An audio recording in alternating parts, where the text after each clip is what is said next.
division championship. Come on, put in that work.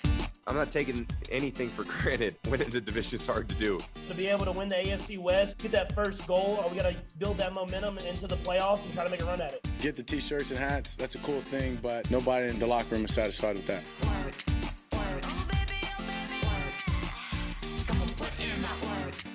And that will take Joe Burrow up and over 500 passing yards.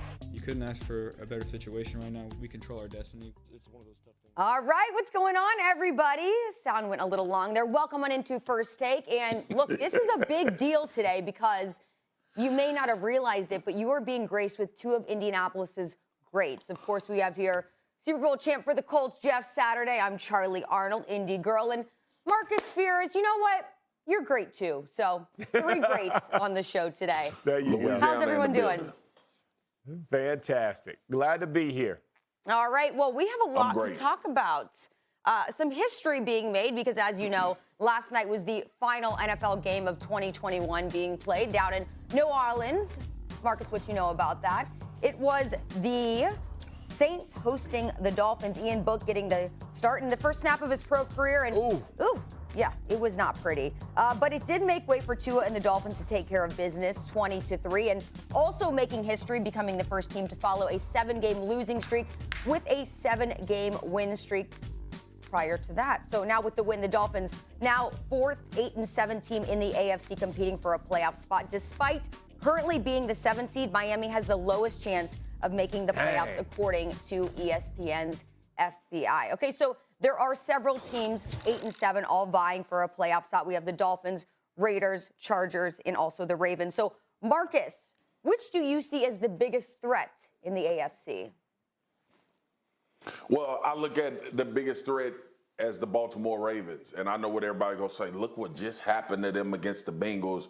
We 2 weeks removed from them going toe-to-toe with potentially who we think will be the representative from the NFC in the Super Bowl in Green Bay.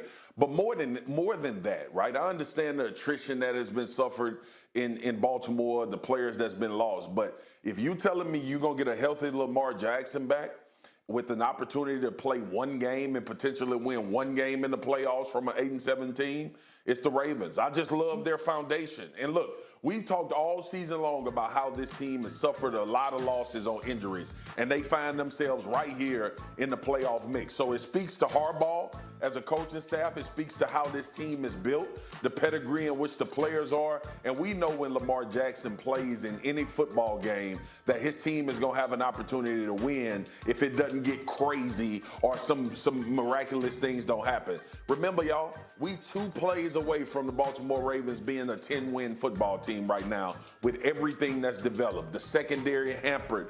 They've been interchanging on offense. You lose your whole backfield.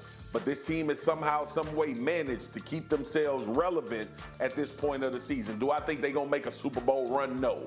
But one game, week 1 in the playoffs with Lamar Jackson at quarterback and Harbaugh coaching and the way that this Baltimore Ravens team seems to play every week or have an opportunity in a lot of these games that we think they overmatched in, that's the squad for me that I would be worried about because of the pedigree. Yeah, like where you at, man. I'll be honest. I'm not sure that Lamar Jackson's going to be healthy the rest of the season. I'm concerned about the ankle, foot, whatever the injury is. You know, I just think, man, this guy has been banged up this entire season. And again, coming back off that injury, you have to practice football. And at the end of the day, without him showing up and being able to practice day in and day out and kind of get the reps with his guys, it's just hard for me to overcome all the injuries that the Ravens has faced. And listen, you said it best with John Harbaugh. I'm going to go with the Chargers. And I don't really have a whole lot more than you do. They just lost to the Texans. So it's like, man, like from bad to worse. But I will say this. When I think about Justin Herbert, and I think about the way they played the Chiefs twice, they beat them once, and then played a tight game with them the second time, I think this team understands that offensively Herbert can carry them where they want to go. He has playmaker threats. He has a running back who can do things. Their offensive line has gotten much better since last year at center and at left tackle with the rookie Slater, who's had a really strong year. The only concern I would have is their run defense. And we've seen, man, and you saw Rex Burkhead just exploit it and how ugly it is. I will say, though, when you get into the first week of the playoffs, oftentimes I see offenses start fast. And so if I'm going to have to lay it on the line and say, how quick can they start? I would say Justin Herbert would give me the best chance to get that, right? Is you know he can be electric, whether it's with his arm or his legs. He's a big body guy. You know he'll stand in there and make those type of plays. I don't love my pick. I don't love any of them, in all honesty. But if I have to pick one, that's where I'm going.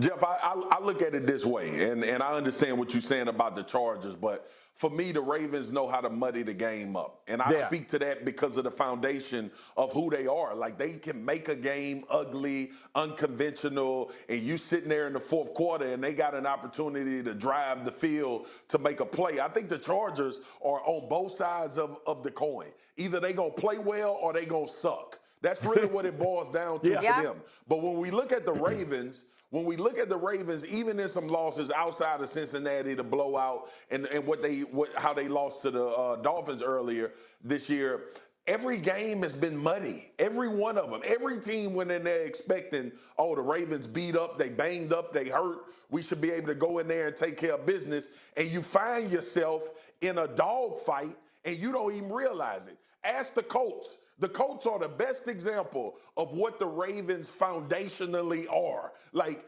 how in the world is this team still in this game with us? And they've made mistakes. They've turned the football over. They've done everything. Lamar Jackson had a 4-interception game, and they won this year, Jeff Saturday. Like, the Ravens have a way. I didn't realize we're taking the gloves off. But guess what? I think there's going to be a lot of that this show. We're taking them gloves off then, dog. I see what's up now. I mean, we didn't need all that back in week 5, back in the day when everybody was healthy on the Ravens. It's reality. Hey, you got to score points. You got to score points in the playoffs. You cannot tell me the Ravens are going to go hang up a bunch of points. And their defense on the back end, people they excited. Let them go at it. No. Your gloves are off. Swagoo, we better go at it now. Well, Can't believe you just brought the Colts in.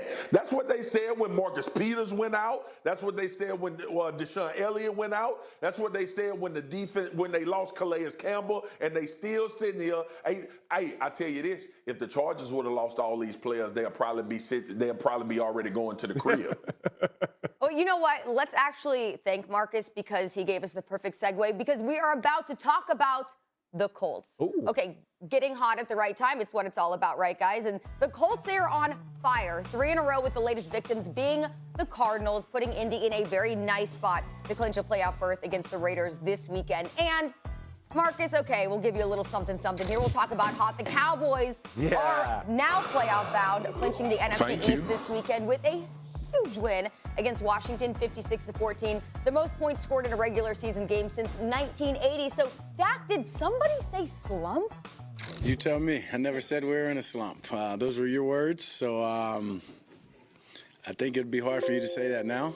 But, yeah, tonight was great. Great performance by the offense, great performance by the team. There is no ceiling. And I think, as you said, I mean, it doesn't matter really who we're playing. When we're playing our best ball, we're going to be a tough group to stop on all 3 phases. And when you see that tonight, just the special teams getting the score, defense getting the score, and offense doing it in the different ways that we did, we're going to be tough. So we got to make sure that we just continue, as I keep saying, trend in the right direction and play our best ball that we have all year long moving forward. Okay, first of all, I love that Dak threw that right back in the media's face. Like, you said that, I didn't say that. But this should be fun. We have a former Colt, we got a former Cowboy. So, Jeff, you know I have to start with you. You know where my allegiances lie. Yes. So, who has the better chance to get to the Super Bowl, the Colts or the Cowboys? Indianapolis Colts. Woo! You heard it?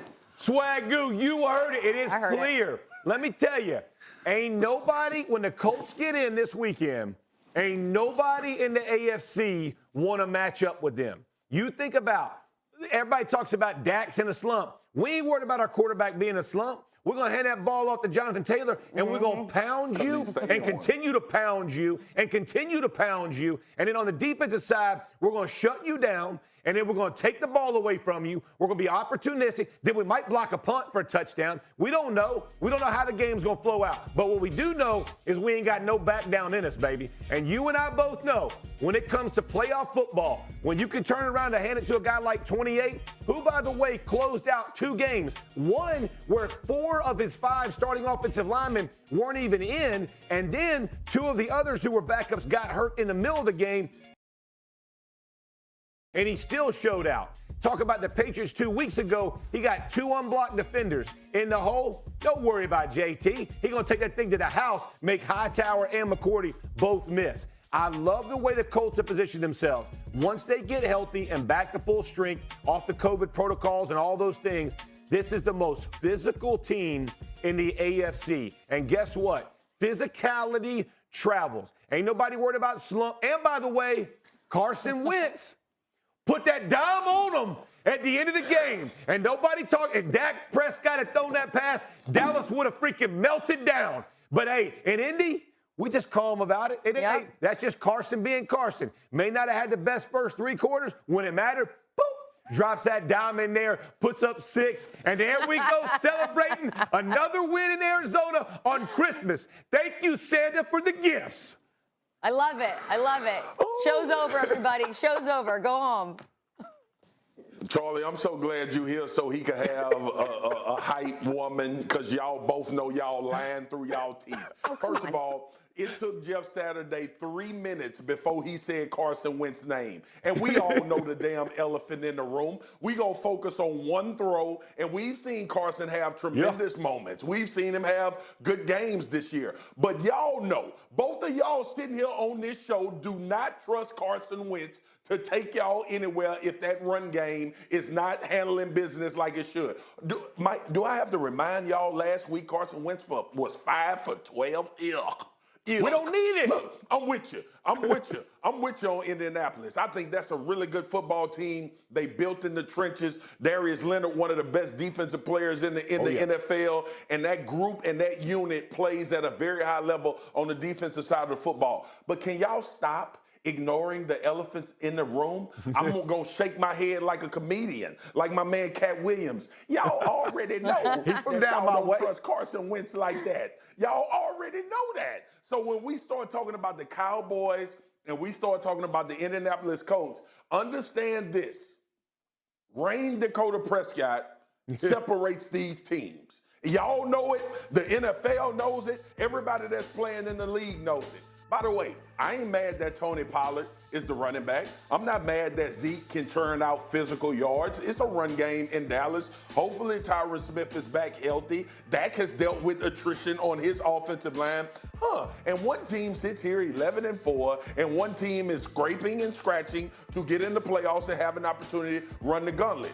Listen, Indy is dangerous because the physicality in which they play is big and major down the stretch. But might I remind y'all, Derrick Henry and the Tennessee Titans went up and had a 25-point lead on Patrick Mahomes and the Kansas City Chiefs. Patrick Mahomes and the Kansas City Chiefs commenced to come back, and the quarterback by the name of Ryan Tannehill could not defend against Patrick Mahomes making that run. And I know damn well y'all don't think Carson Wentz can. All right, peace. What's the next topic? Carson Wentz went at it with Tom Brady. Gave Tom Brady a little too much time. But don't hate. And by the way, 2 weeks ago, your boy Rain Dakota Prescott rolled out in Washington and dang near gave that one away. I'm not saying they're the same. I'm not saying that Wentz is as good as Dak. But I'm saying, stop hating on my boys. Stop hating on my shoes. Drowning. Yeah, you know this is 2 against 1 today, Marcus. Come on, you better watch yourself. All right, we still have a lot of show left. Get the water out of the way. Somebody throw him a life jacket. Throw him and Charlie a life jacket. Dog. They banking on Carson Wentz, and they know they can't They banking on him, and they know they can't. Throw him a life jacket. Throw it to him. Jonathan Taylor, I hope you that life jacket because they going to need it. Because they know if Carson Wentz got to throw over 30 passes, Indy going to be watching the Super Bowl with the rest of us. Keep going. You and Charlie, we ain't throwing 30. Indianapolis coach moments. It's better be behind this run game. I'm about to call Frank. Right now. Frank, we ain't throwing 30 passes. Frank, if you we got ain't to throwing depend 30. on him, you ain't going to no Super Bowl. Okay, well, as of right now, FPI gives the Cowboys a 17% chance to get to the Super Bowl. Colts are at 7%. But look, that's not too far off from each other, right? All right, I'll take it. The biggest threat to the Packers, Marcus, would you say that it's the Cowboys in the NFC, or is it somebody else? Yeah, it's the Cowboys, and it would have been Tampa before these injuries. Like, let's be honest. Y'all know I'm crazy about the Cowboys, all right? And I get pegged on every show about being a Cowboy homer. I didn't have the Cowboys going to the Super Bowl this year, preseason-wise, and I didn't have them going before all of this stuff happened in Tampa because of that experience, obviously, Tom being a quarterback. But now, when we get the film, and I start thinking about how this season playing out, and you start looking for things that teams do at a very high level compared to the rest of the field and what they'll have to do, Dallas Cowboys has the best defense in the NFL. And they have the opportunity to rush every quarterback that they're going to have to play in the NFC with just 4 guys and find those matchups. We've lamented about Micah Parsons and how great he is. Randy Gregory, $100 million defensive end, who's starting to show up on film a lot. I know everybody attributes it to sacks and all of that. Randy Gregory, DeMarcus Lawrence plays the run stoutly. He still is getting pressure on the quarterback. And last week, obviously, we see him create the turnover. We see him punch the ball out a couple weeks prior. Randy Gregory was trending towards leading the Cowboys in sacks before he had an injury and sat out a couple games. 11, obviously, Micah Parsons doing this thing. But ain't it funny how when we talk about the Dallas Cowboys and we focused on how well they play up front on that defensive line, they have the league leader in interceptions in Trayvon Diggs on the backside. The one thing that concerns me about the Cowboys is if Anthony Brown gives up play after play, or he has some situations where he's getting pass interference. Seems like he's getting a handle on it. I'm not here to bash Anthony Brown, but if I was the focus, that's what teams look at as the weakness. Don't sleep on these Cowboys, man. Defense led the Tampa Bay Buccaneers to the Super Bowl last year. The Cowboys look a lot like that, and a lot of it is familiar based on what they've been doing these past, well, for a long time. I ain't even going to say the past 4 weeks. They've been playing at a very high level for like the last 8-9 weeks. I'm gonna say this as kindly as I can say it for you, Swagoo, because I don't want to hurt your heart right now. But I'm gonna say it as kindly as I can say it. When you think about the Dallas Cowboys and their defensive ranking, and I agree with you, they're very opportunistic. Their front 4 is fantastic. I give you a ton of credit on that. But they do play Washington twice, the Giants twice, right? Like they play the Eagles twice. So when you think about what they're having to stop, these are not playoff caliber teams that they're having to face. When you think about the first play of the game for Washington football team, why are you going to throw at 7? I can guarantee you Aaron Rodgers, Tom Brady, any other halfway intelligent offensive quarterback ain't going to go challenge that cat at the first play of the game, right? So when you're thinking about how this team is made up, I agree with you in turnovers and opportunistic defense. But when I think about a team that can match score for score, I still got to go Tampa Bay, because when you think about what Tom Brady can do, going against the Packers, I still think he can move the ball up and down the field, whether it's Vaughn, whether it's Jones, whether Leonard Fournette, who I do think Leonard Fournette will be back for the playoffs. I also think Mike Evans will be back for the playoffs. When you think about going matching score for score, I don't think Green Bay can stop or slow them down. I do question how the Cowboys are going to match, because when you think about Aaron Rodgers, he ain't going to give you an opportunity to pick the ball off. Like, there's one thing about that cat. Every year you think about touchdowns to interception ratio, he ain't going to give you that opportunistic play. So can the Cowboys stop their offense without having that big swing? And can their offense play the long game, the long field, continuing drives, sustaining drives? Because you and I both know why their offense looked as good as they did last week.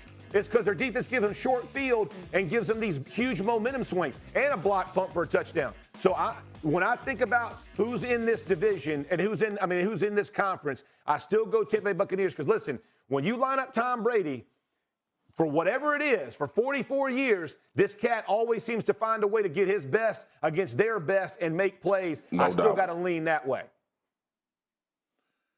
Yep, I got you, and I understand it, and it's easy. See, you want to come on First Take and do easy today, Jeff Saturday. It's easy. Oh, Tom Brady plays for the Tampa Bay Buccaneers, and we know what he's done over the years. Okay, cool. We know what Tom Brady is. I'm telling you right now, though, Jeff Saturday, last year is going to play out a lot like this year will. The teams that have an ability defensively to make your life miserable will have a shot at winning the Super Bowl. I don't see Tampa as that right now. And yeah, not to their own fault. Shaq Barrett just went out with an MCL sprain. You think about this defense and how they've suffered from the injuries and the attrition. And might I add, like the New Orleans Saints just blanked the Tampa Bay Buccaneers, and it was because of pass rush. Man. It was because of that defensive line.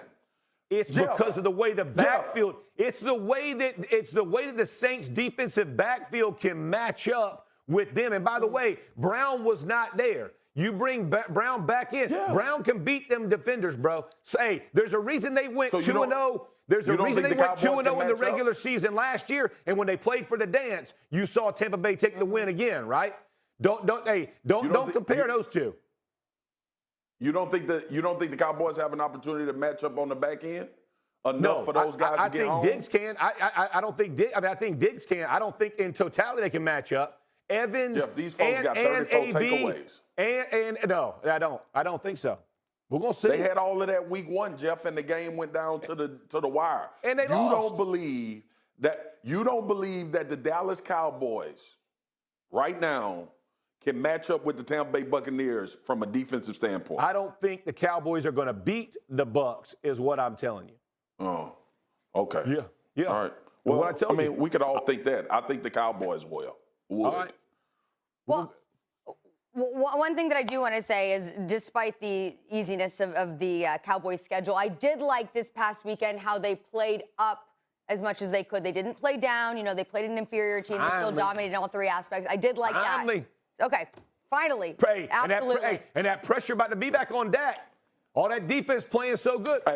Hey, y'all know that. Okay, guys. Y'all know that same team. Y'all know that same team that Dallas beat at the beginning of December, lost to beat Tampa Bay 9-0. All right, go ahead. Y'all move on. All right, let's keep it rolling. Because speaking of the NFL's best, we're going to get right to it. The Packers, despite having the better record, ranked second behind the Chiefs in FBI. Changes to make and win the Super Bowl. The Chiefs riding an 8-game win streak, and Andy Reid just loves how his team is gelling right now. Just how much, you ask? This much. I love that, like a big piece of prime rib, man. That's how we get excited with it. So that's when everybody's working together, you're tough to stop. So you know what a piece of prime rib tastes like, don't you? That guy? Yeah, you and I both do. Oh, we know how it tastes. It tastes good. You know what prime rib It tastes good. Okay, we knew Andy Reid was going to fit right in Kansas City. Marcus, between these two conference favorites, the Packers and the Chiefs, who is the best team in the NFL, would you say? I got the Chiefs, and for the lack of spilling water on my shirt, I got the Chiefs because I think this team has kind of reascended. They reminded us of all of what championship teams look like, even working their way out of the slump or whatever. We tagged it earlier this season with turnovers and Patrick Mahomes not being as precise and accurate as a passer. We saw this last game against the Pittsburgh Steelers without his main guy, without Travis Kelce. Yeah. They went to Pringle. They went to Hardman. I think Andy Reid and Eric Bieniemy has changed. They've realized, let's hand the ball off some. Let's work on Patrick's mind as far as taking the easy things in order to open things up downfield. We talked about the interceptions that Pat threw, and some of those not on his fault, hit receivers in the hands. But we also was concerned about accuracy. Pat was missing a lot of those home run shots that we had grown so accustomed to him completing. Now, those things look like they coming back. Chargers game, had to work back, had to work out of the deficit. It was old school, vintage Patrick Mahomes. Let me go out here and ball and find my guys. Obviously, we saw them against Dallas when they were kind of coming out of that rut, put 19 points up, but ultimately they got some things clicking. And then you think about this team last week and what they did against the Pittsburgh Steelers. And when you look at how they just imposed how much better they were from an offensive standpoint on Pittsburgh's defense. It was super impressive to me. I'm not going to bet against Patrick Mahomes, Andy Reid, and Eric Bieniemy. And by the way, we talk about this offense. That defense has been playing lights out, and they even played a game without Chris Jones and still was able to have a tremendous amount of success. So I look at the Chiefs right now as the best team in the NFL.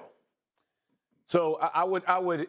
It's a tough one for me. I'm going to say this. I do think the Chiefs are a better football team because of the way they've been forged through fire. I mean, we know they struggled. They have found a way to work themselves out. The Edwards-Helaire. Jeff, what you going to disagree about? Listen, don't disagree then. I'm going to disagree. Here's why I'm going to disagree.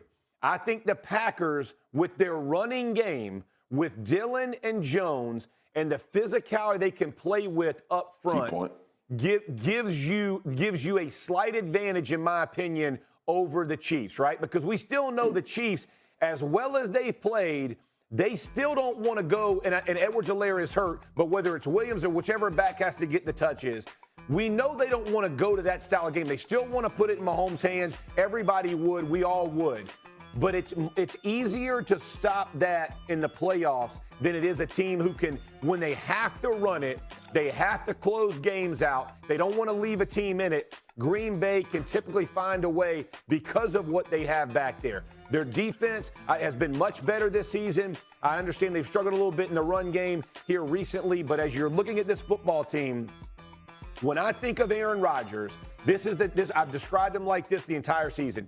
Just because he can doesn't mean he should. He can throw every ball known to man. He can be Patrick Mahomes and then some. This cat he's got electricity running through his veins with the arm and the placement, accuracy, you name it, what he has it. But he will not put his team in harm's way. It's probably the thing that I respect most about his game is even though he could take shots, he decides, nope, for the betterment of the team, I'm not going to throw that. I'll throw it away. I'll run it out. I'll pull the ball down. There's great examples of him throughout the season. He gets a one-on-one matchup with Devontae Adams on the outside. He sees somebody jumping it. He had it against the Ravens. Pulled it down, eats it, goes and gets 5 yards. They have to punt. He's going to trust his defense to make the plays. I think those teams in the playoffs are tougher teams to get out. That's why, and listen, it's a slight edge for me, but I still give the edge. And I also think LaFleur, from a play caller perspective, is on par with Andy Reid and Bieniemy. I think LaFleur does a great job of manufacturing yardage from players that we don't even know their name half the time,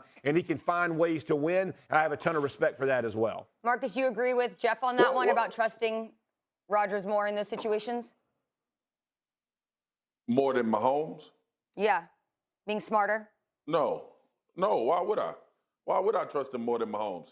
Look, I saw Patrick Mahomes last year go to the and two were in the first week. I get it, Jeff. I get it. But the playoffs is going to be a new season. Let's not sit here and act like we going to think about all of the stuff that transpired before the season started. By the way, Patton threw 40 touchdowns. We look at the turnovers. Who's your MVP right now? Aaron Rodgers. I mean, I got to say anything else. That. But, Jeff, Aaron Rodgers was the MVP last year and lost to Tom Brady and Lambeau. That don't have a damn thing to do with the playoffs. It don't have anything to do with it. What I'm saying is when you get to the playoffs and you think about both of these teams, all right, and I fully agree with you on what Green Bay is. Green Bay has done a tremendous job this year. I think LaFleur should get more credit for what they were able to do in Arizona than any other game this particular season because he had to go to a run game and was able to do it. But when I look at Kansas City, I've seen Kansas City go to the run. I've seen them be patient. I've seen them play the way that they needed to play on this 8-game win streak to remind us all that we are Super Bowl guys. We are the team that's been in the Super Bowl 2 years in a row. Patrick Mahomes is still that guy. He's a $500 million quarterback. We see Tyreek and we see Travis Kelce coming back in the form. All of us were scratching our head like, what's wrong? What's going on with them? Why they don't look like they look? Look how bad the defense is playing. And all they continue to do was just continue to ascend, continue to get better. The pressure of losing and being out of the division, they responded and was like, nah, no problem. We got it. Everybody calm down. Everybody relax. We'll make the proper adjustments and we'll move back into that vein. Bro, listen, the Green Bay Packers are a really good football team. But how many years have we said that? We said that last year. We said it the year before that. We said it when they were playing for NFC championships. The Kansas City Chiefs and Patrick Mahomes have been able to do what Aaron Rodgers and the Green Bay Packers haven't been able to do. And that is why the Kansas City Chiefs, in my opinion, are the best team, because when they were considered to be the best team and when everybody knew they were the best team, they still ended up in the Super Bowl. Unfortunately, their whole damn offensive line was unavailable for the Super Bowl game. Okay, well, we can expect a lot from both of these quarterbacks. 3 more touchdowns for Aaron Rodgers in primetime this season with no interceptions. He will tie Drew Brees for most in a single season. So we'll look forward to that. Okay, guys, we got to keep it rolling. Plenty more First Take coming your way. Are the Pats more likely to get to the Super Bowl or lose in the first round? Our guys with some surprising answers. Plus, the AFC wildcard race is, well, wild. The Chargers, the Raiders, the Ravens, and obviously a whole lot smaller after losing to Buffalo in the rematch this weekend. Their second straight loss after winning 7 straight before that. Josh Allen and the Bills ran roughshod over the Pats' once vaunted defense, allowing the Bills to avoid punting the entire game. Bill Belichick, though, still holding out hope for his team. Hopefully we can play our best football in January. And that's what we'll need to do, and that's what we're planning to do. We're going to work hard and try to do that. You know, as you said, the last couple of weeks have been disappointing, but there's still, a lot in our control. And, I think before we write the finale to the season, we'll see how we finish playing. These are the important games of the year. Okay, we won't ask him about his New Year's resolutions till we see how the Patriots fare this coming week. Marcus, are the Pats more likely to get to the Super Bowl or lose in the first round? Lose in the first round for me, and it's not because the Pats are not good. It's not Belichick and all of that. It's Mac Jones, and it's if this team has to rely on him to put them into the next round in the playoffs, I'm just not confident in thinking that that'll transpire. We've seen teams and what their plan is now, and obviously is to put him in the driver's seat, make him win the football game, make him play from a deficit. So if we're looking at a team, and it depends, like this is nuanced because it depends on what the matchup will be in the first round of the playoffs for the New England Patriots. But I'm just not confident yet in a rookie quarterback in that situation leading his team to the next round of the playoffs. It's a tough situation. The playoffs are tough for vets. It's hard to win playoff games. Like it's very tough. And I don't know if we make enough of it about how difficult it is to actually win playoff games. We talk about the regular season, and football is hard in general. Yeah. But when you get to this point, teams have new schemes, new nuance. You seeing stuff you've never seen all season long, the matchups, the injuries. Where are you as far as how you look against this opponent? So it's a lot of things that transpire, and I'm just not ready to put that on a rookie quarterback just yet. Don't mean Mac Jones ain't good. Don't mean he's not going to do well. Don't mean he won't have some moments in the first round of the playoffs. But I believe teams will force him to win the game, and I just don't think he's matured to that point just yet. I disagree with you. I think it would be more likely to continue. Listen, the first round knockout of Bill Belichick to me would be shocking. I mean, so Kansas City's probably going to get the bye, so they won't be. So they would match up with maybe the Titans, the Colts, the Bengals. Like as you're looking at these teams, they could play with any or all of those teams, and they have, right? I mean, they've shown that they can. They beat the Bills one time. They played a very tight game against Indy that required a block punt and some other things for Indy to get that victory. So as I'm looking at this, the moment will not overwhelm them. And when you think about Bill Belichick winning the 6 Super Bowls with Tom Brady and the AFC Championship runs they had as well, getting there, man, it's tough for me to think. And it was for the exact reason that you said, Swagoo. I think he does as good a job as I've ever seen of making adjustments in playoffs. And I have played them, won some, but lost my fair share as well. And it is, I mean, man, in the first quarter, he'll have one game plan. The second quarter, they'll do something totally different. And in the third and fourth, man, they're making adjustments and changes. That type of coaching, I think, separates teams in the playoffs, because you and I both know the rosters are usually, the 1 seed, is sometimes different. But, man, the roster of everybody else is so closely tied. And to your point of injuries and how guys, he just does a magnificent job of putting his team in the best chance to win. I don't think he'll put it in Mac Jones's hand to win the game. And I think it'll be very difficult for teams to force him to do so. So as I look at this team, to be knocking out Bill in the first round, man, hats off to you. I'm just not sure. I'm not sure that I would bet against Bill in that situation. Well, it's hard to, and conventionally we're not supposed to, based on what he's shown us. But I also got to pay attention to the past 2 weeks that we've seen this team. Sure. When Mac Jones has had to kind of ascend, he's thrown 2 interceptions, all right, in each one of those games. So I'm cool if you telling me that the New England Patriots are going to be able to go to the playoffs, they're going to be able to run the football as successfully as they have, and Mac Jones will have that pressure taken off of him, and he just has to make a couple throws throughout the game, cool. If we stand in that vein. But I just don't think you stay in that vein in the playoffs. I believe it's very hard for you not to have to ask your quarterback to, at times, for large parts of the game, to be the guy. And I'm not sure that Mac is there just yet, especially facing the guys that he may have to face, which is why I pause on Carson Wentz the same way. Like, yeah, Indy, stay in their vein, cool. They tough to beat. It's going to be very difficult to beat them. But in the playoffs, bro, it usually come down to the QBs. And it's not coincidental that it's been Tom Brady and Patrick Mahomes, and we've had all of these Hall of Fame quarterbacks or big-time QBs, because ultimately that's what it comes down to. Even when you go back to the NFC Championship last year, it was Aaron Rodgers and Tom Brady. I agree with you. It's going to come to that. I agree with you, but the first round to me is I'm not sure he's playing. Like, he may play Carson Wentz, and so you've already said you don't have faith in that or the other. When I think about Josh McDaniels, I will say this: when I think about Josh McDaniels, I think he believed more in what Mac Jones was capable of doing. He kind of bought into the progression Mac was making. And then when you saw defenses begin to force him to do some things and he didn't make those throws, and you saw the weather affected him in Buffalo, and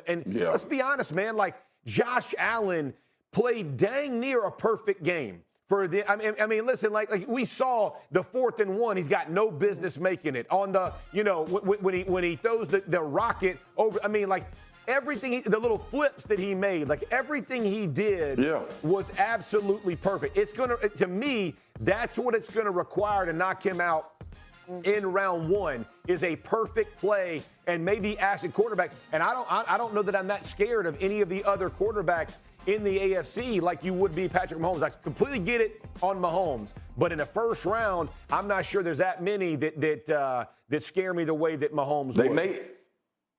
They may actually have to play the Bills in the first round. Interestingly enough, FBI gives that's the likeliest playoff game, according to FBI. Oh, wow. So, we ready for round 3? Heck yeah. I'm just not ready yet. I'm not ready. I'm not ready for Mac Jones in the playoffs yet against the dudes that he would have to beat conventionally. I ain't ready to do it yet. All right, well, just looking ahead to the next game, Mac Jones, so far this season, 3-0 against his fellow rookie class. And, of course, he's looking to make that 4-0 against Trevor Lawrence and the Jaguars this coming weekend. Okay, let's keep it moving, guys, because we still got a lot more coming up. Some major news involving 49ers quarterback Jimmy G. He will be shelved, and we've got the details on just how long. Plus, ahead of Bama's big game versus underdog Cincinnati, a Tide player said, "What?" Must hear sound and Swagu's reaction. Talk about some good one. Jimmy G, he suffered a torn UCL in his right thumb, according to Adam Schefter. So, can the 49ers win a playoff game with Trey Lance, rather? Yes, they can, and it's because of Kyle Shanahan and the way this offense operates. Might I remind everybody that the San Francisco 49ers went to Lambeau a couple years ago. Jimmy threw 8 passes and they advanced to the Super Bowl. So I got a lot of faith in this team. The defense is not as good, but I think offensively, the challenges they present for you, as long as Trey Lance stay out of harm's way, they can win a playoff game with it. Okay, good news there, Jeff. Daniel Jones and Joe Judge reportedly coming back, while Saquon catching heat for not speaking to media. So what would you say was a bigger mistake, drafting Daniel Jones or Saquon Barkley? Oh, talk about a tough one. I'm going to go Saquon. Listen, anytime you take a running back this high and he's missed, 21 or more games, I think he has 2,800 yards over the 4 seasons. His first year obviously was a good year, and even his second year was solid, but nothing spectacular. But, man, when you draft a running back where you did Saquon, man, you were expecting him to be the bell cow of your football team. He just hasn't been it. Okay, well, we definitely won't be talking about the playoffs for the Giants, but there is one guy who is expected to be drafted high in the coming year's draft, and that is Alabama defensive end Will Anderson. But first, the sophomore has Cincinnati to prepare for and surprised all of us when he had this to say. To me, I still feel like we're the underdog in this game. I mean, you know, all year we have been disrespected. I'm pretty sure we're still probably getting disrespected out there. The disrespect. No one likes to be disrespected. Jeff, what do you say to that? Oh, my word. Savannah goes to Alabama. So I'm roll tide. Like I'm going all in. Tide. Whatever you got to do, Will, to get yourself motivated, I'm all in with you.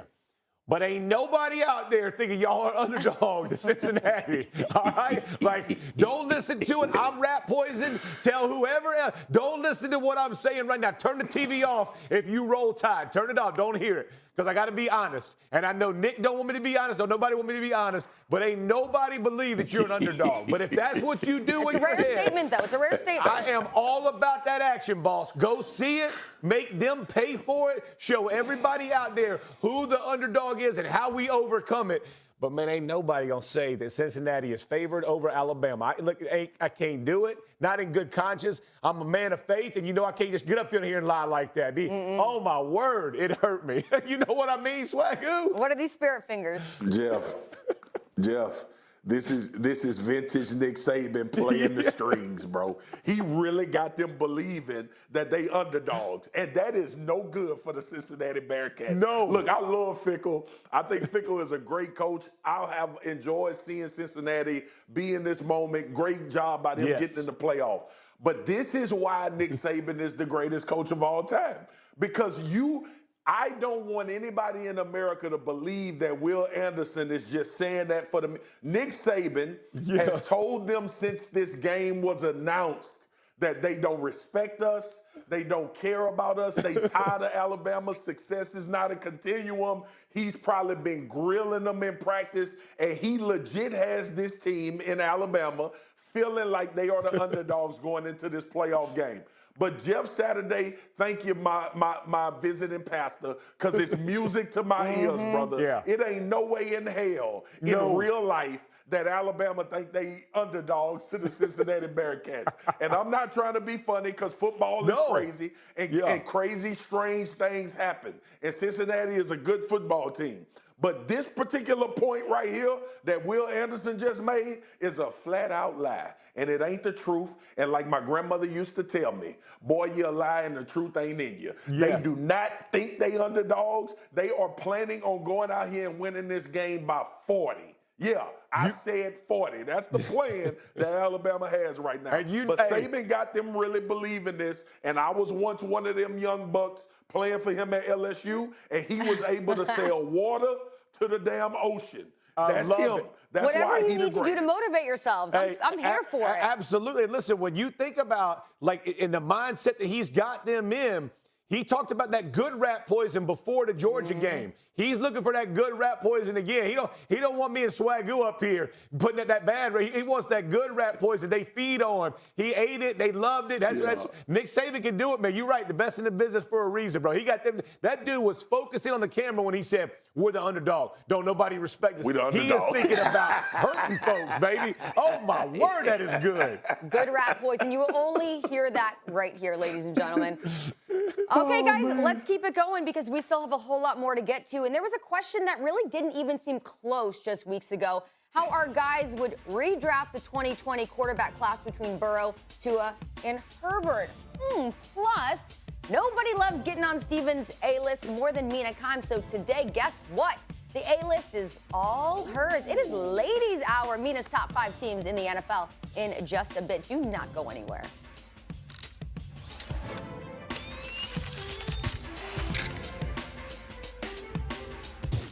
Hello and happy Tuesday. Plenty more first takes still on the way this hour, including Mina Kimes, the legend herself, taking over Steven's A-list. Find out her top 5 teams shortly. Plus, has there been a bigger disappointment this season than the Cleveland Browns? Someone on this very show says yes. One team has been an even bigger letdown. Wow, is all I have to say. And Cam Newton sure sounded down at the Panthers' loss on Sunday. Is he now mulling retirement? Listen for yourself and decide in a bit as First Take rolls on. And last night against the Saints, Tua led the Dolphins to their 7th straight win, posting them an 8-7 and still in playoff contention. But there are also 2 other first-round quarterbacks taken in 2020 that are hoping to lead their teams to the playoffs in their second full seasons. Joe Burrow, he went off this weekend throwing a whopping 525 yards, the 4th best in NFL history. And then there's Justin Herbert, whose turnovers Sunday proved to be costly in a loss to the lowly Texans. And now, here she is, Mina Kimes, joining First Take. But, Marcus, we are going to start with you first. And this is a look at the class dominance. You see here Joe Burrow, Justin Herbert, and Tua Tagovailoa. Okay, so this is where our conversation takes us. Marcus, if you were to redraft the 2020 quarterback class, who would you take of these 3? First of all, show never starts without me acknowledging my sister, my dog. What up, MK? It's good to see you in the second hour. Much love. All right, let me go. Let's do our job. I'm just always happy to see MK. Of course. It would be Joe Burrow, Herbert, and Tua for me. And I think all 3 of them are franchise quarterbacks. But Joe Burrow, to me, and I've said this, Mina knows this, Jeff knows this, Charlie, you know this. Like, it has nothing to do with ability. Justin Herbert has the most ability out of all 3 of these quarterbacks. He's the best athlete, strongest arm, has the ability to make throws that these other 2 guys can't from a physical standpoint. But when you telling me that I want, which one of these guys I want to lead my squad, it's Joe Burrow. And it's because of his dog mentality. Like, he never switches up. And you can see how much Cincinnati has evolved because he's been their quarterback. And even last year in his rookie season when he was getting beat across the head, this year he getting beat across the head, and he has the Bengals in contention. Like, y'all, listen to this.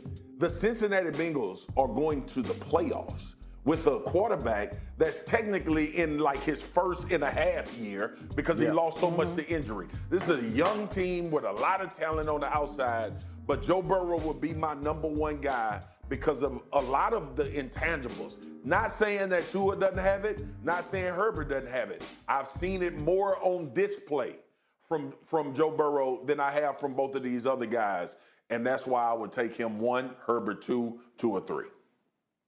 Swagoo, I totally agree with you. And listen, here's the thing that's so impressive for me with Joe Burrow. Like, he is leading the league again in sacks, 47. They carted him off with a knee injury last year after getting sacked and bent all kinds of nasty ways. That he still has the mentality that he don't back down. He's going to step up in the pocket. He's going to buy time. He's going to take shots. He's going to get hit. He got sacked 47 times this year already. Like, this is a dude. And when you're blocking for somebody or you're running routes for somebody and you know he's in it to win it and he ain't going to make any excuses, he ain't trying to pass the buck to nobody, he wants it all on his plate at the end, man, you got to respect that. And again, I love the mentality. And here's the other part I loved about it. When Wink Martindale this past week said, don't put a jacket on him and all that kind of stuff. And my man throws for 525. And in the post-game presser, they said, you know, did you hear about it? Yeah, I heard about it. Did it aggravate you? It was unnecessary, which I completely agree with. Were you thinking about it when you threw for that 525th yard? Yup. That's what I was thinking about. He didn't back down again. Even when the media's asking, and you know most dudes in the league are taught to avoid those questions. Don't give the Ravens bulletin board material. Don't give Wink board material. Nah, bro. I was thinking about it when I threw that thing over your head, and my running back caught it for 525, fourth most in the NFL. I love that about him. I'm in complete agreement with Herbert. I think he is an absolute stud. I do not put Tua in this category. So let me be clear. That's 1, 2, and 3. But Tua, for me, still has to show a significant amount of progress to be up in that conversation with those two. Those two dudes have set themselves apart in my mind. So this is a Burrow-Herbert debate. I think we all agree. And I depart from you guys because I take Herbert. Jeff, I hear what you're saying about what Burrow did this weekend and the bulletin board material. But with all due respect, I think it was less about the bulletin board material and a little bit more about playing at practice squad secondary. Now, that's not to diminish what Justin Herbert Joe Burrow has accomplished this year. I think he's been excellent. I think both of these two quarterbacks have had occasional rocky performances and have been largely very, very good. But I also think some of the Joe Burrow takes floating around are a little bit prisoner of the moment, failing to account for competition. When you back out and look at the entire season, Joe Burrow, according to Football Outsiders, has played the easiest slate of pass defenses of any quarterback in the NFL. Justin Herbert has played the 8th. Again, I love his accuracy. I love his leadership abilities. I love his pre-snap cognition. But Justin Herbert has made throws that I don't think anyone, maybe outside of Rodgers and Mahomes, can make. I think he's done a better job taking care of the football this year. And I also think he's done a better job of eluding sacks, which you alluded to, Jeff. You know that quarterbacks are also partially responsible for some of that. Joe Burrow does have the 3rd highest sack rate in the NFL behind only 2 rookies. And you mentioned adversity and the fact that Burrow's come back despite getting hit. Justin Herbert broke records last year playing behind one of the worst offensive lines in the NFL, an offensive line that has not improved dramatically. So all I ask is that we take a step back, away from this Ravens game, and look at the entire body of work. And like, I want to be totally clear. Both of these quarterbacks are the future of the NFL. But if you're asking me to redraft, I'm going to take the guy with the tools that, frankly, are almost unparalleled in this league. Oh. Follow up that, Marcus. Follow that up. You, and then we got to argue. Yep. We got to argue. Okay, so here's the thing, all right? And this is always the problem because we're comparing two quarterbacks that we think are going to be great going down the stretch. Yeah. So we looking at intangibles, right? We thinking about stuff outside of what actually that they have. You taking you taking Herbert in arm strength, you taking him in athleticism, and you taking him in improv by a very slight margin. Because I think one thing people don't really understand about Joe Burrow, I know you do, Mina, I'm not saying you, is that he is really elusive. It's not freakishly athletic. It's not something that's going to pop off the page to you. But the ability to get out of trouble and push the ball downfield, the ability to improv, Joe Burrow has that. He has a very high level of being able to do that. And obviously you need to have it when you're getting your damn head banged in every game you play in because your offensive line don't want to block anybody.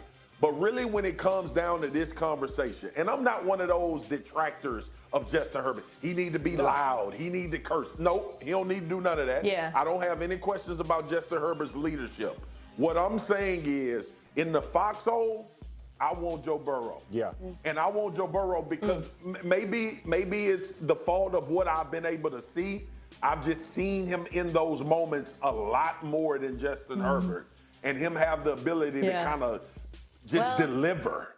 And that's really what I'm basing my argument off of for Joe Burrow, which I would take him. You have seen more of Joe Burrow, Marcus, and I see that LSU gear behind you. And I'm not saying it's influencing the opinion here, but you are more familiar with him. I guess I just want to go to MK, the you know I don't adversity lie. thing, It though. is a little bit. We're comparing pie and cake here. They are both delicious, right? But I'm going with Herbert, who maybe is pie in this analogy, because you talk about adversity. We're talking about a guy who came into his first NFL start with seconds notice, less than 30 seconds notice against the Kansas City Chiefs. You talk about the situation around them. I watched this Texans game and they lost because their defense can't tackle, not because of Justin Herbert. That's a problem. Yeah. I think Joe Burrow plays for a much better football team right now. I think he has a better group of weapons. I love Keenan Allen. Mike Williams did not play in this game, but top to bottom, skill group wise, I think you guys both agree with me. You would take what Cincinnati has at this point. I think they have a significantly better defense. That's why I think they're a better football team, by the way. But again, if we're looking at these quarterbacks and what we've seen from them and their play, their tools, their upside, Herbert's upside is just through the moon. This is what I would say, Mina. I got to go with my man Spears here, Swag. And here's why. This is what I know. The three most dominant quarterbacks that I played with in my era, They weren't the most athletic. They didn't have the intangibles. You saw the shot of Tom Brady. That body was not pretty. Peyton Manning's arm wasn't great. Drew Brees wasn't but what they had something about them, and that's what I would say I see more in Burrow early on. Again, I'm not knocking Herbert, but I'm saying that dog in him is a little bit different to me. That separates him just about a slight hair. All the tools, the intangibles, I get it. I know we'd create Justin Herbert in the factory, and he'd be QB1. But, man, something about dudes who go play a different way, body don't always matter, and they make plays. So that's why I went him. Yeah, well, you do have to look at the entire body of work. Because they both so good. That's hard. And when you look at Burrow, you look at one side of the coin. He has an NFL high 14 pass touchdowns, 15 yards or longer. That's an NFL high. But you also look at the other side of the coin. He has 14 interceptions this season. That's also an NFL high. So, look, we're going to cast a vote. What do you like better, cake or pie? Tell us on Twitter. Okay, guys, let's keep it moving. Mina, you're sticking right here with us. And after Josh Allen laid the smackdown on the Pats, we have to ask the question, is New England a pretender or still a contender? Some surprising answers shortly. Plus, the always entertaining and educational Mina Kimes unveiling her top 5 teams in the NFL in just a bit. That's right, the start to their season. The Pats now tied with the Bills for the top spot in the AFC East. With 2 games left in the season, Bill Belichick focused on the future and not the past. Hopefully we can play our best football in January, and that's what we'll need to do, and that's what we're planning to do. We're going to work hard and try to do that. As you said, the last couple of weeks have been disappointing, but there's still, a lot in our control. And, I think before we write the finale to the season, we'll see how we finish playing. These are the important games of the year. They will certainly not trending in the right direction. A few weeks ago, everybody was talking about the Pats being a Super Bowl team, and now they look like a totally different team. So, Mina, here's the question. Are the Pats pretenders or are they legit contenders? Yeah, I'm going with pretenders, even though I do think they're a playoff team. I think they're a good football team, but if you're asking me, can they win the Super Bowl this season? I don't think so, based on what I've seen. And really, that's about the passing offense. Not just Mac Jones, the passing offense. I think sometimes we put too much on quarterbacks. But what I've seen over the last couple of days is something that I was a bit concerned about headed into the season, which is, do they have a passing attack that can win against man coverage in particular? Statistic that jumped out to me from the Bills' loss from Evan Lazar, that he tweeted, Mac Jones had a passer rating of 0 against man coverage. Yeah. 0.0. And that is deeply concerning. And it's not just about Mac Jones. Beating man coverage, it requires wide receivers who can separate, which I think has been an issue and was an issue for New England that maybe overlooked when the run game was dominant. Look, again, still a very good football team, very well-coached defense, very good pass rush that ran into an all-time performance from Josh Allen. I just don't think this passing attack is quite there yet to keep up with the likes of the Bills and the Chiefs. Yeah, listen, I'm gonna tell you, I think they're contenders, and I would use kind of Mina's argument.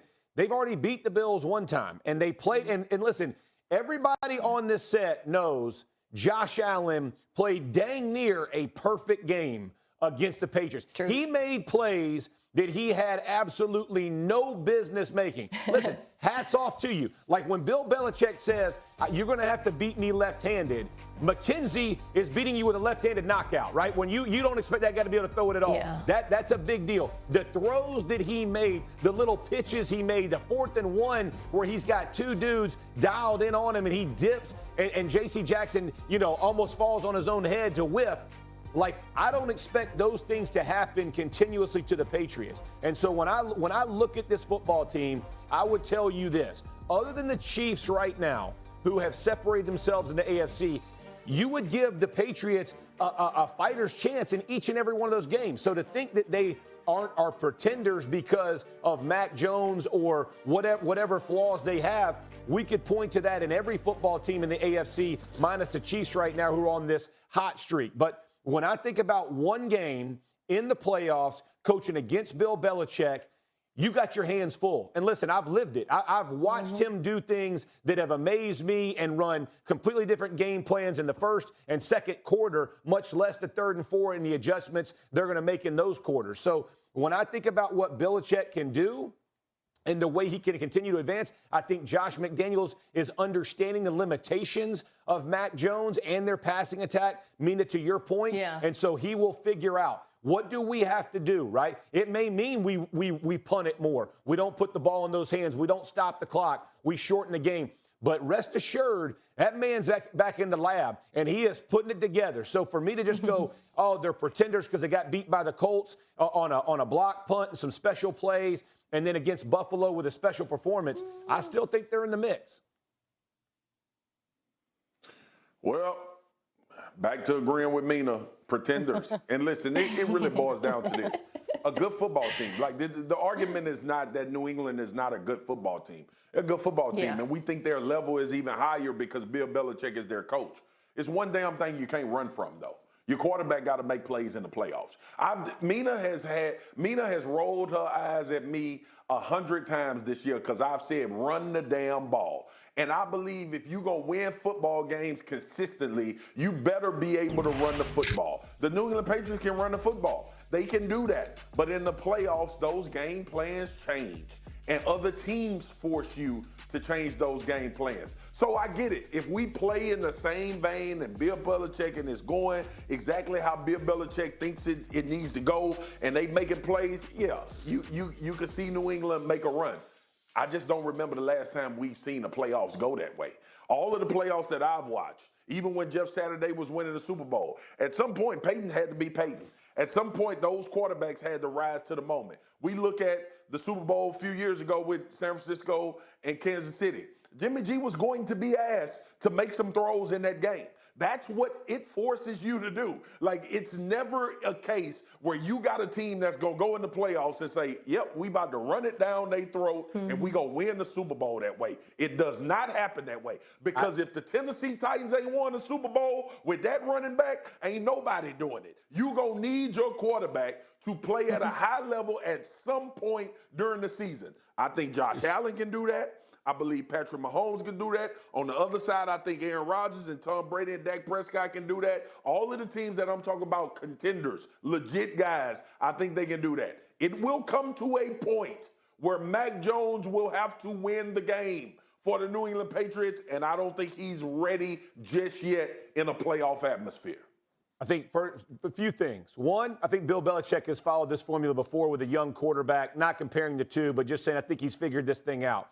Two, I can tell this is the NFL Live tandem. I was going to say, right you're here, the odd man out here. Trying to take shots at me. I'm all good with it. I got big shoulders, bro. I can tote the load. I ain't scared of it even a little bit. I'm just like, and when I say contender, I ain't saying they're going to win the Super Bowl. I'm saying to knock them out as pretenders because they don't match up with one team in the AFC. Nah, man. Hey, look, I'm with y'all. Y'all the whole Mina. Let me do my thing. Let me say hello. Love you. You know me. NFL Live. We're on the Saturday. You're an outcast. You know, you on this. You just do first take. Hey, I can stand it up. I ain't scared of you. Jeff, we love you. All We right. love you, Jeff, but you're wrong. Yeah, odd man out right here. Well, the Patriots have the 8th best odds to get to the Super Bowl, to win the Super Bowl, that is, at a whopping 9%. 9. They're saying there's a chance. There is still a chance. Okay, everyone, It's a make big sure you contender. stay tuned to what's going down on ESPN right after First Take. We got a bowl game on our hands. Coming up, it is Auburn's TJ Finley, who you can see right here getting ready to take on Houston in the Put in the work. I'm not taking anything for granted. Winning the division's hard to do. To be able to win the AFC West, get that first goal, we got to build that momentum into the playoffs and try to make a run at it. Get the T-shirts and hats. That's a cool thing, but nobody in the locker room is satisfied with that.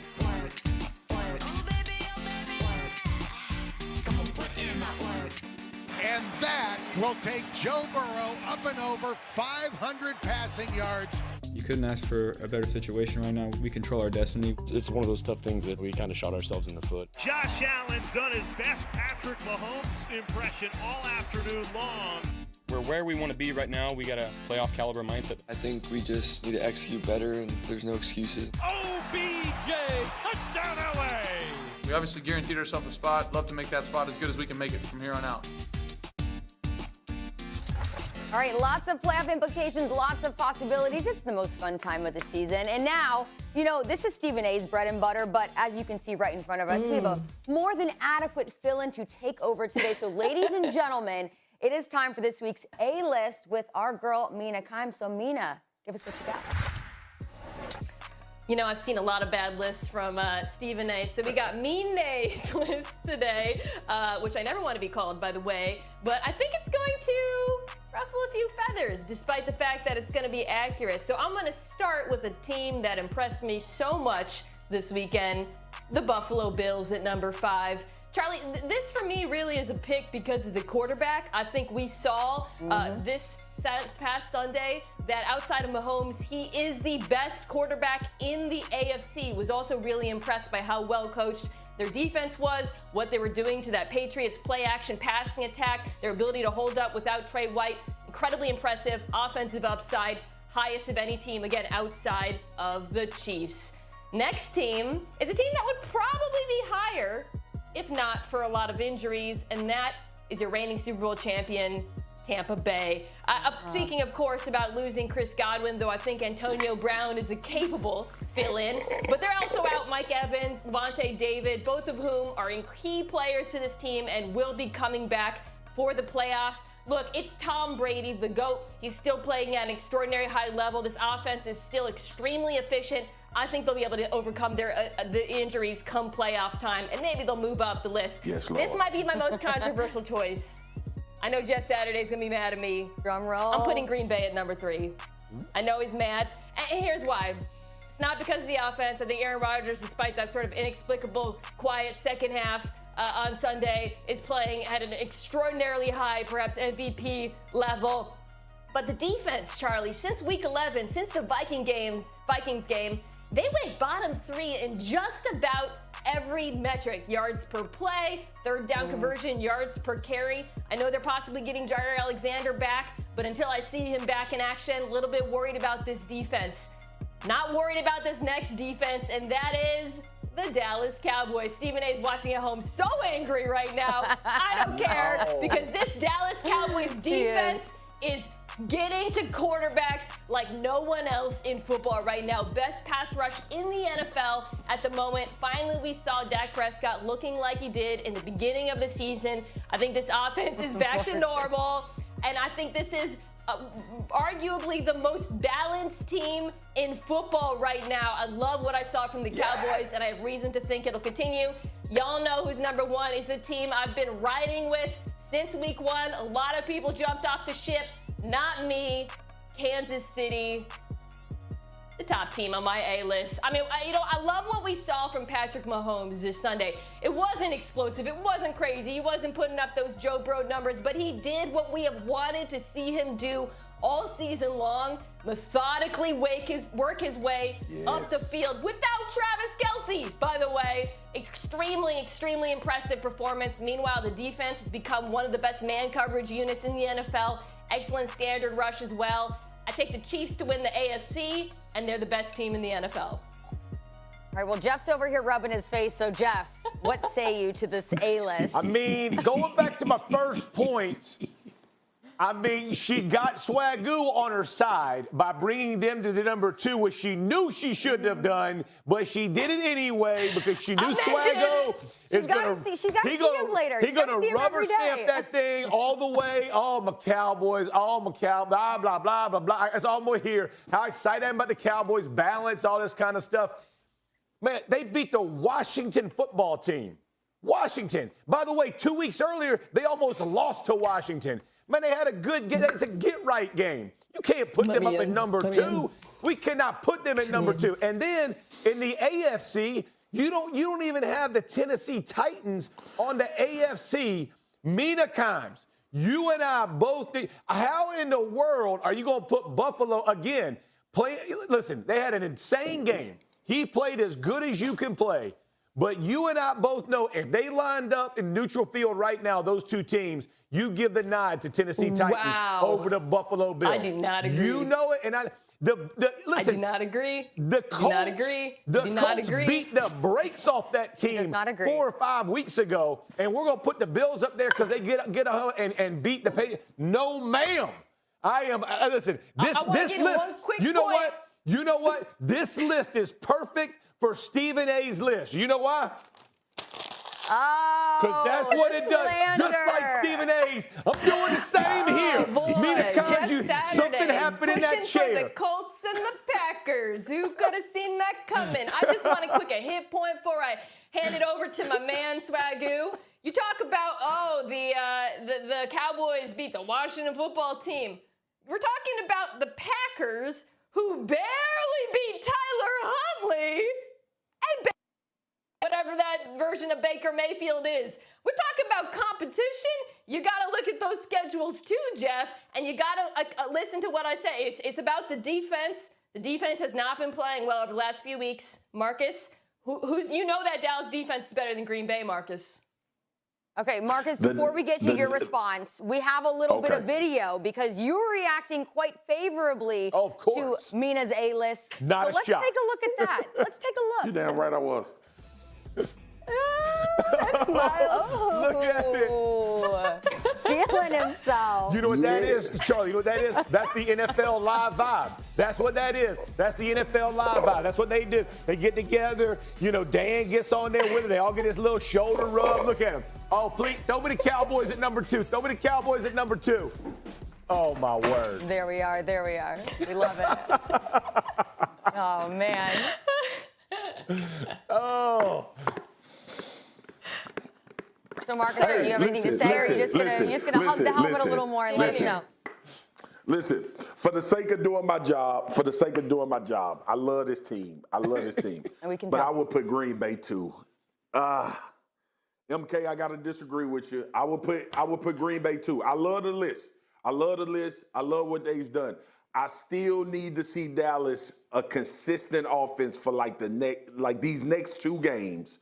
If they can give me consistently high offense, I think they will. And the Philadelphia Eagles game, if they trying to get a number 1 seed, if everybody plays, obviously. If they trying to get a number 1 seed, I would love to see them continue to operate into the playoffs. The one thing about Green Bay that I gotta stay home with is the fact that offensively they figured out a way to get it done. And I go back to that Arizona game more than any game right now when they were deprived of all their weapons and were able to put a plan together to win that game. I agree with you. I have not been impressed with Green Bay over the past 2 weeks of the season on their defensive side of the football. Just have not. Baker threw 4 turnovers and they won that game by 2 points. They could have lost to the Cincinnati Bengals earlier this year had it not been for missed field goals. So I'm not thinking Green Bay is world beaters. I'm just thinking right now Aaron has been more consistent than Dak and that offense. And that's the only reason I get him the nod at number 2. But that defense will make Aaron Rodgers different if they see each other. I'm telling y'all right now that the Cowboys defense will force quarterbacks to be more uncomfortable than any other defense in the league. I just hope we get a chance to see it. Okay, well, that was fun. Amina, great job on the A-list. The fact that you were able to elicit such emotion, I say you did A+ work. Okay, guys, let's keep it going. Still ahead, Speaking of that bad man, Aaron Rodgers, he carved up the Browns last week.